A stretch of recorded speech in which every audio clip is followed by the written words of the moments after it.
Another Blewett Splits short video. Today doing some Ty Simpson, 23 years old, 6'2", 208, redshirt junior, back up his first year and second year. Third year obviously started 15 games for the Crimson Tide, 305 completions out of 473 passes for a 64.5 completion percentage, about 3,500 yards, 28 touchdowns, 5 picks in those 15 games started. We're gonna get into some of the film of him. We have a 3-part huge episode dropping of him. Part 1 is going to be the link to this one, and I'm gonna drop 3 of these short videos. The first video is going to be some of the really positive stuff that I saw early in the season for Simpson. The second review, the next video that'll come out in a month or so, it's going to be some of the good and the bad for the middle of the season. The last video is going to be the bad of Simpson at the end of the season, but also some of the good that's hidden in the bad as well. Let's get started. It seems relatively simple, where Simpson is going to hit the bottom short in route to number 1 here. And again, it looks very simple when you first watch it, but what Ty Simpson does is very impressive here. And again, it's the simple things that can win you football games. You play to win the game. Or when you completions or reps. And what Simpson is looking at here is one, they're showing type of quarters look, right? Where you have four over the top, they're showing that 4 high shell. And Simpson, knowing he has an in isolated to the bottom of the screen, is seeing a look where you have a corner who is playing an off coverage versus an in. So as long as it doesn't drive down this should be open. And he also has a linebacker who is pretty tight here, right? He doesn't have much width here. So we have to worry about this corner driving down, this linebacker potentially getting into the window, and the safety driving down. So Simpson, knowing pre-snap that he wants this in route, what he does is he looks it off. And I think people use the look it off terminology too much, where they'll just read a safety and be like, oh, he looked him off. It's like, no, he's kind of just reading the safety, seeing where to go with the ball.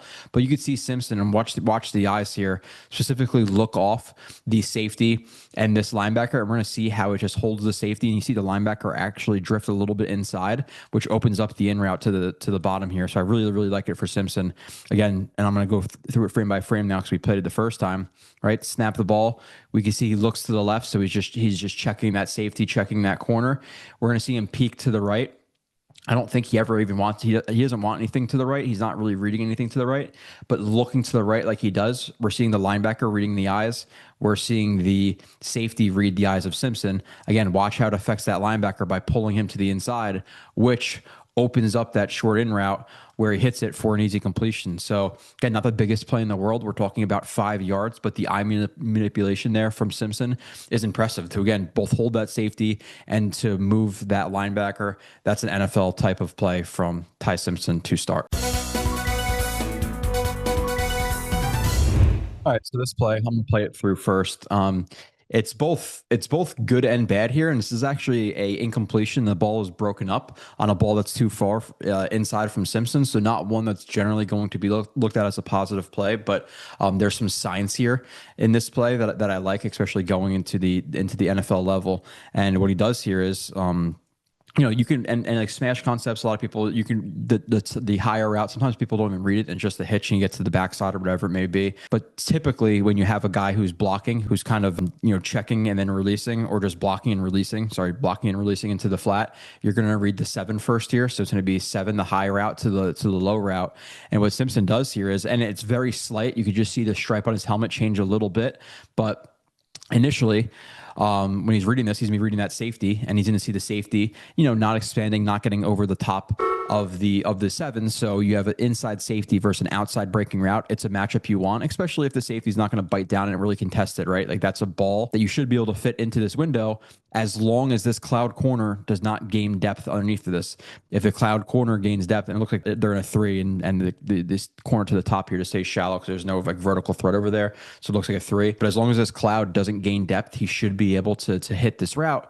So what he does here, and you'll see the slight change in the helmet. It's very slight, but you'll see how he affects the cloud corner with the eye manipulation. Now I want him to get rid of the ball a hitch earlier than he does. He gets rid of the ball just a hitch too late, and he puts it too far inside, which allows the DB to break it up. I like the capacity to look off the cloud corner there to try to fit the ball in to the 7 route. So he's going to, again, snap the ball, right? reading that deep safety. He's reading that corner. He just peeks to the flat right there. This cloud corner is reading the eyes of Simpson.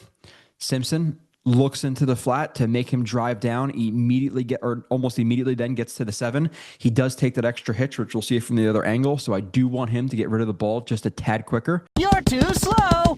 And then obviously we'll talk about the location too. You want it more outside. Again, just peeking into that flat, makes that corner bite again. But you see that slight hesitation. Like we want him to get back to the bottom of the drop, the top of the drop, back of the drop, or again, whatever you want to call it, and throw the ball. And say he takes that extra hitch, boom, right there. Okay, so we want the ball out. Oh, hold on, sorry. So we want the ball out now, not now. Okay, so it's just that hitch late. And then obviously, we're talking about the ball placement. We want this ball, especially with the corner driving down on it, we want it out here, not inside. So accuracy not great here from Simpson. And obviously just that slight hesitation makes this be a contested ball for an incompletion. But the processing or the eye manipulation there of looking into the flat is something that you don't necessarily see from college quarterbacks all the time. And again, another silver lining to what might be looked as a bad play, and it is. The ball's inside too far. I don't want to get everything so positive in here, but it's a play where I'm like, okay, but note down. Let's note down that he looked off that flat. Now we're going to see some of the arm talent of Ty Simpson, and then we have this Y cross concept. We're going to have a vertical from the top. You're going to have the Y, the cross. You're going to read 1 to 2, and then he gets backside to, I believe, his 3 here, and throws ball off platform that I believe goes about 55, 60 yards, all kind of fading out of it. So I want to play it first here. You have that fake smoke right there. And then the smoke got me. I got bronchitis. We need to pump it and then look vertical. Again, get to the Y cross, and he gets all the way to the backside read here and throws a ball again. We'll go through it after we play it the first time, talk about it a little bit more. But it's a good job getting to the 3, obviously, and the arm talent to get it there. I know it's not the most contested. It's obviously not a contested catch situation, but okay. So we have the pump to the flat. Hopefully that gets the secondary to bite down on it.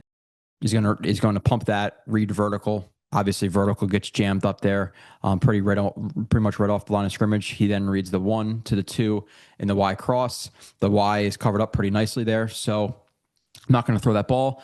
And typically with Alabama's offensive line, I think people just associate Alabama and him having a ton of help, which is, again, less true than Dante Moore at Oregon, or much less than Mendoza at Indiana. So we have to be fair in our evaluations of these guys. But there's pressure here immediately, right? Keeps his eyes down the field, sees Bernard streaking into the end zone, and we're talking about, let's call it the 40, and then we'll minus about a yard or 2 after it. So let's call it the 40.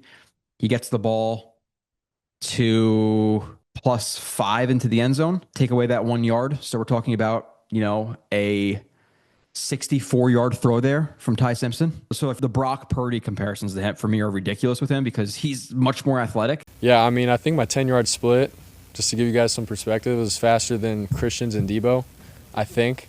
You guys can fact check me.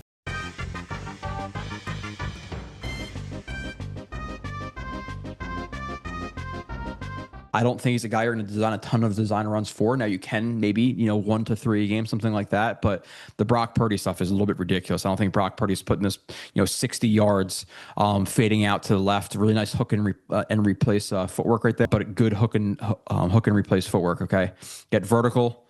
Right. Well, right now he's working out to the left side. Get vertical with that left step. Right. Nice wide left step. He's going to replace that with the right.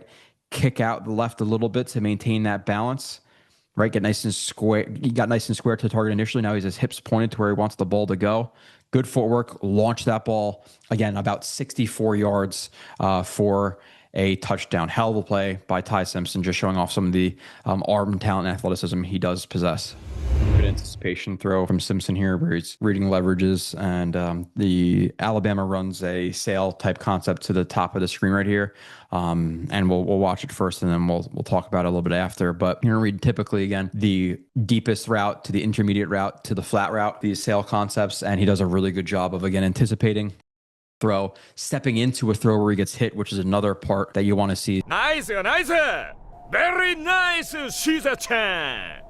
From these quarterbacks. And again, when he's reading this, and it looks like they send 6, I believe, and they drop into like a fire zone 3, where he got 3 high, he buzzes down, curl the flat. He's probably basically locked on him, and it's almost like 3 to the top and like a lock on the bottom, or there's just nobody underneath. But nonetheless, what he's reading here, deciding where to throw this ball, not going to hit the vertical, right? Because you got one safety inside, or you got one DB outside. You have one DB inside the corner and the safety here. Not going to hit the flat, obviously, which is going to be the third read anyway. So he's not really reading that. He just wants to make sure that he's not going to gain depth underneath of this. But what he's seeing is 2 DBs high. I have a corner. I have a sail route right here, the intermediate read, and that's an outside breaking route versus an inside leverage defender. So he's going to deliver that ball, and he throws the ball as the receiver is going into the break. The receiver is not out of the break at all. He's just getting into the break as Simpson decides to throw that ball and gets rid of it. And again, anticipates because of the leverage, reads it very well here, and puts the ball in a really, really good spot for that receiver to make the reception. And again, the thing that we want to note with this is, this is big in the NFL, like you're going to have to step into throws. You're going to have to take hits at the NFL level. And I think Simpson started to shy away from this a little bit more at the end of the season because he was taking quite a few shots. And obviously we had the injury in the Oklahoma game, but it's important that you see these reps where, hey, I have a guy breathing down my neck here, and I want to hit my receiver, on this sail route, and I have to step into this ball to get it there. And he takes a huge shot right here as he's delivering that ball and still puts it directly on the money to his receiver for a chunk gain. I just want to remind people at this point, a little bit more than halfway through the video, to like, share, subscribe.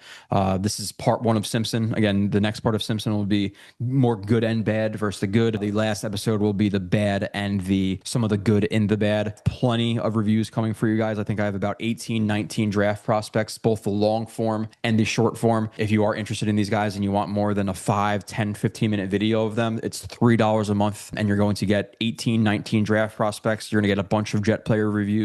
You're going to get free agents, all the free agents they sign. Everybody they do draft will also be reviewed. So make sure to subscribe. Again, like, comment, helps out the channel. And if you want the full JetX experience, it's $5 a month. If you sign up for the year, get all of Nania's articles. Nania just put up a great one predicting quarterbacks' success based on numbers and statistical kind of studies that he did. So make sure to subscribe to JetX, not only the YouTube, but if only the YouTube. $3 a month. Let's keep running through these reviews. I'm going to play this one through. This one's a very tight window throw and a ballsy throw by Simpson. Balls. But you do like the aggression in most spots. There's some times where I want him to be less aggressive, take the first read at times where the over aggressiveness does play into that a little bit. But with Simpson here, obviously really tight window throw from him. And again, it's an NFL type of window here. So what they do here is they have verticals to the bottom of the screen, and typically you read the inside here. Sometimes it could be a clear out. It's more of like the slice route here. It's not really like a true post where it's vertical and then you break to the inside. It's just like it's straight off the jump, knifing inside. So I call that more of like a slice route from the inside there. So he could read that, and I assume he does. There's a possibility he doesn't. It's just more of a clear out, but typically it's going to be 1 to 2 to 3 here. When you're going vertical, you want to read inside to outside first,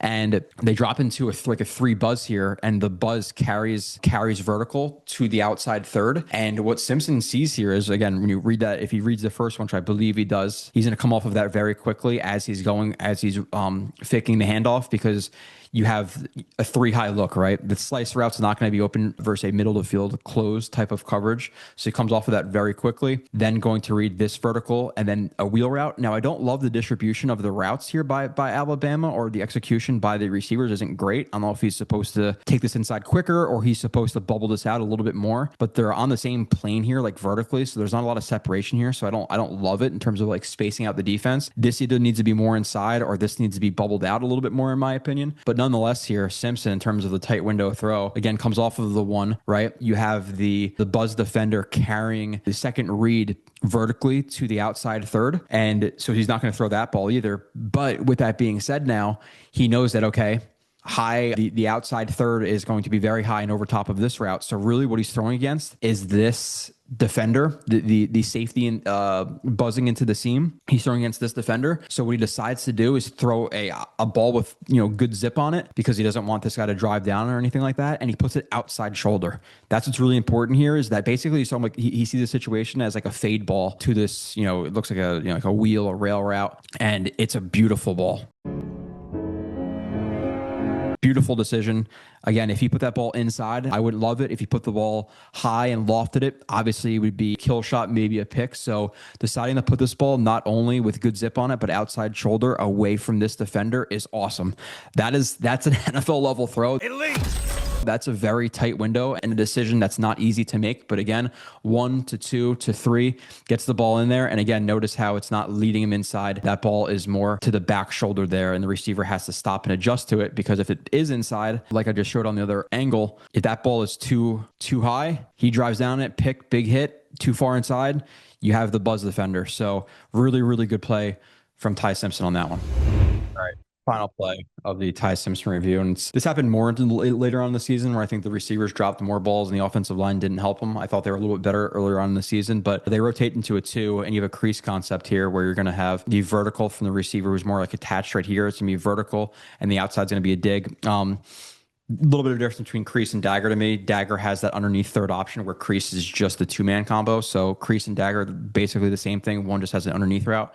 And sometimes you don't even, it again, depends on the offense. Sometimes people truly read the one here of the seam, depending on the look. Some people just go into the dig, so it could be like an alert or just a true read. But nonetheless, he reads it here, especially when they rotate over into 2-man, because right now they're showing like a 3-man high shell. Right, this safety rotates over, and now we have a non-traditional 2 look, where you have the corner dropping back instead of one of the safeties being the deep half. So you have deep half safety, deep half corner here. So it's a little bit more non-traditional of a cover 2. But when he's reading this, hey, middle of the field is wide open. I have this seam route. I'm going to get rid of this ball. Okay. Throw that ball. You're talking about, I don't know exactly where to snap the ball about. Let's say it's a 60-ish yard touchdown, for Ty Simpson there, that is dropped by Ryan Williams, who dropped a ton this year. I think Ty Simpson had a 10% drop rate, which is astronomically high in college. So again, does a good job of reading this little half roll out to the right. Okay. 1 to 2, middle of field open. You're throwing this ball, and we're talking about, so actually 60 plus. We're talking about a 62-yard touchdown here in the first Georgia game that was dropped for no good reason of Simpson's. The ball is right in the breadbasket of the receiver, ball is dropped. And this is something that happens to him, I think, more than, of the other 2 quarterbacks I've watched. Again, just being fair to him, there's no reason to have bias. I'm just saying what I saw. And it was a lot of this type of stuff where, a race 3-yard touchdown from a stat sheet, and people will just look at, wins or just stats, and you look at the stat sheet and it's 60 less yards and 1 less touchdown. Whereas the layman person would look at it and be like, oh, that's, he didn't have a great game or whatever it may be statistically. But if you watch the game and you looked at this, it's like, hey, dude, like he had a 62-yard touchdown that was dropped. Nonetheless, that is it for the Ty Simpson review. Again, more positive this one, a little bit more negative and positive the second one, and the third one's going to be a little bit more of the bad, with some of the good that's tied into that bad as well. I appreciate you guys. I will catch you on the next review.